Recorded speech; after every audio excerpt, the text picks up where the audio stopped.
How do you do anything? Today we look at the 4 steps to achieve anything in life and learn from motivational master Tony Robbins the principles on achieving something and taking ownership of your life.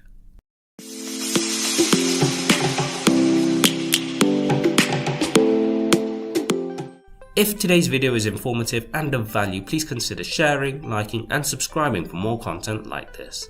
If you want to make any change in your life, then this video is for you. You can do everything and anything you want to if it's something you must do.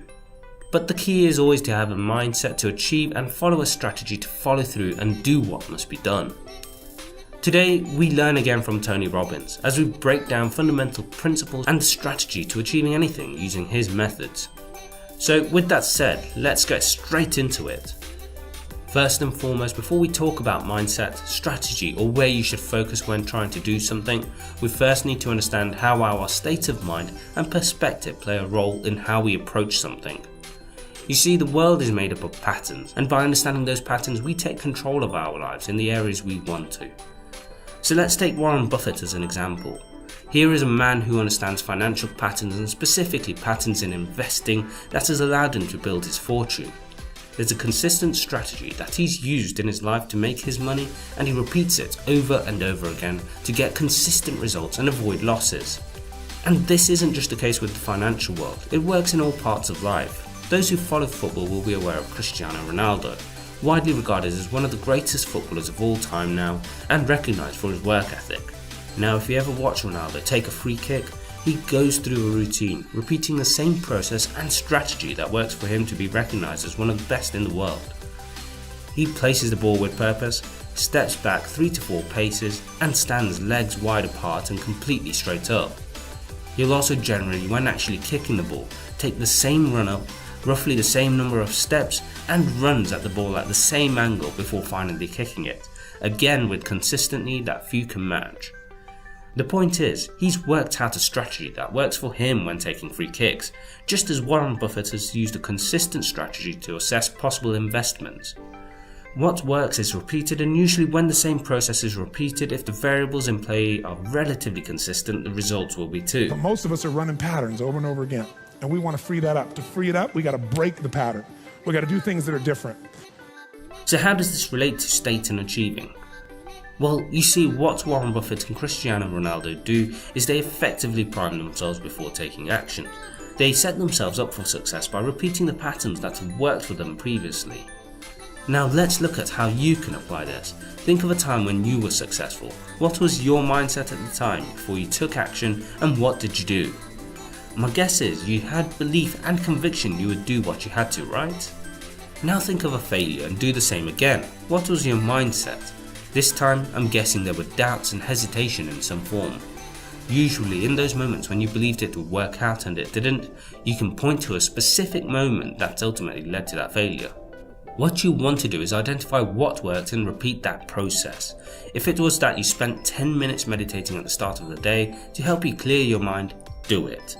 If it was that you pumped yourself up by listening to incredibly motivating music, do it. The point is, repeat the patterns of success and you can repeat the results. But from there, you'll also need to follow some key principles that will help you deal with any situation and approach it in a way that allows you to achieve success at the end. Now, before I begin, it's critical to note that you have to live life on your terms. Take ownership and be a leader of your life.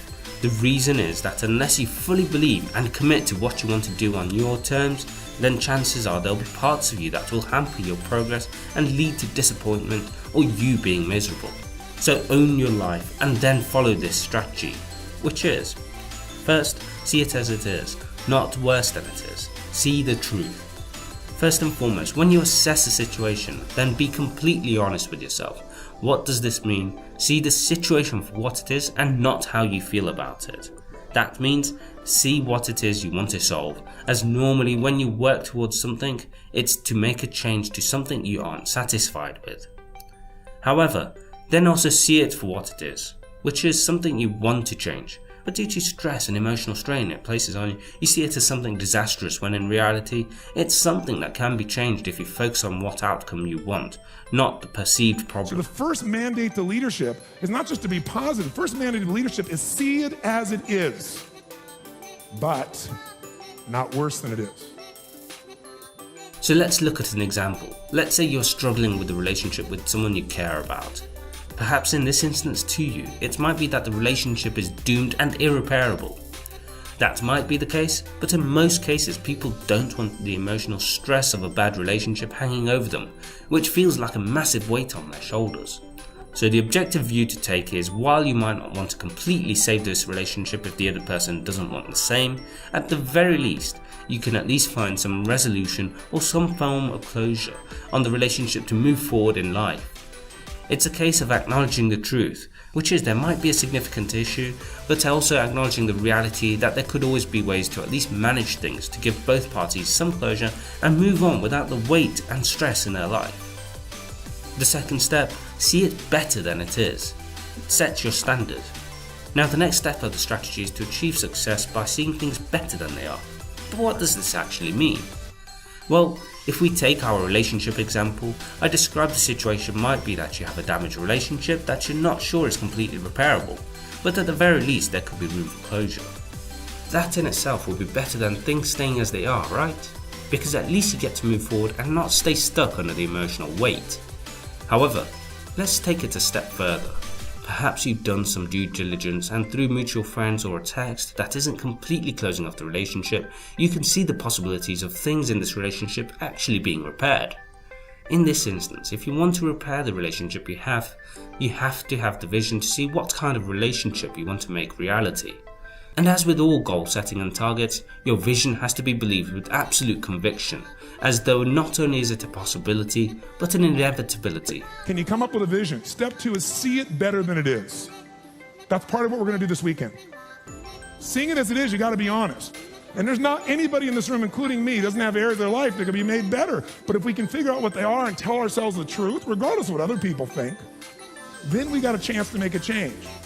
So once you objectively look at the problem and you have the vision of making it better, what's next? Well, here's our third step, which is to make it better. Unsurprisingly, it takes time and action to make it better.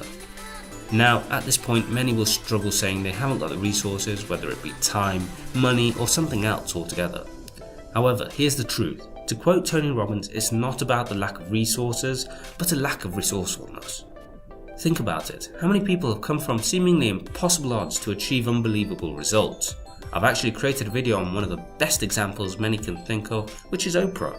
She was born in unfortunate circumstances, poverty, abuse and rape, and she lost a baby at the age of 13. She had no links, no relationships or money, and yet overcame all of the odds to become one of the most influential and richest women in the world today. How? Because she had the mindset and the resourcefulness to achieve her vision, which was a life beyond what she experienced as a child and one of abundance. Finally, the third key here is once you see it better than it is, make it that way. You got to take massive action. You got to be resourceful. You got to find the way to make it you want it. So this weekend. So in the case of our example with a strained relationship, perhaps the person you wish to improve the relationship with isn't willing to communicate in that particular moment. That is possibly the most critical resource of any relationship, but that doesn't mean you can't do anything. You see, if direct communication isn't possible, indirect communication through mutual friends or acts of kindness are still possible. The point isn't just do these things and the situation will automatically be resolved, because it depends on the problem to begin with, but rather there are always options available to you to make progress to fulfilling your vision. Which leads us to the final step, which is continue to make progress to be happy. Now, this isn't specifically a step that Tony Robbins says as part of the strategy, but one I'm adding because it's something critical to feeling happiness and satisfaction in life. That is, always continue to make progress with what you've begun. You see, in the case of our relationship example, if you repair a relationship but then don't continue to grow and evolve in that relationship, it will stagnate and again end up in a rut. Likewise, Warren Buffett has had prolonged continued success because he's progressed with the times and with his growth during the years that have passed. Cristiano Ronaldo continues to be one of the best in the world as he's made small steps to improve his free kicks so that they aren't so predictable, and opposing teams continue to struggle to stop them despite studying his technique. So to reiterate the strategy: first, see things as they are. Second, see things better than they are. Third, make things better than they are. And fourth, make progress. Now, go out into the world, take action, and follow these steps to achieve the results you desire in life. See, if you and I from this day forward are going to be happy, just remember what we've said. It takes two things: grow and give. A meaningful life comes from growing, that sense of progress, and it comes from having life not just be about me, but about we, doing something that makes me feel connected to other people besides myself. That growth, that sense of contribution fills a deep spiritual need that we all have. If you are unhappy in your life, you got three choices, really two. Blame, that's not a choice, it's not gonna work. Don't blame someone else, don't blame the event, don't blame yourself. Just figure out what you're gonna do to change your life. That's my specialty. If you like my coaching or my team's coaching, come visit with us. Come to an event, come get a coach, come through a program, and we'll guide you through it more than just a few minutes like this, and we'll do it directly, in an environment that'll shift you.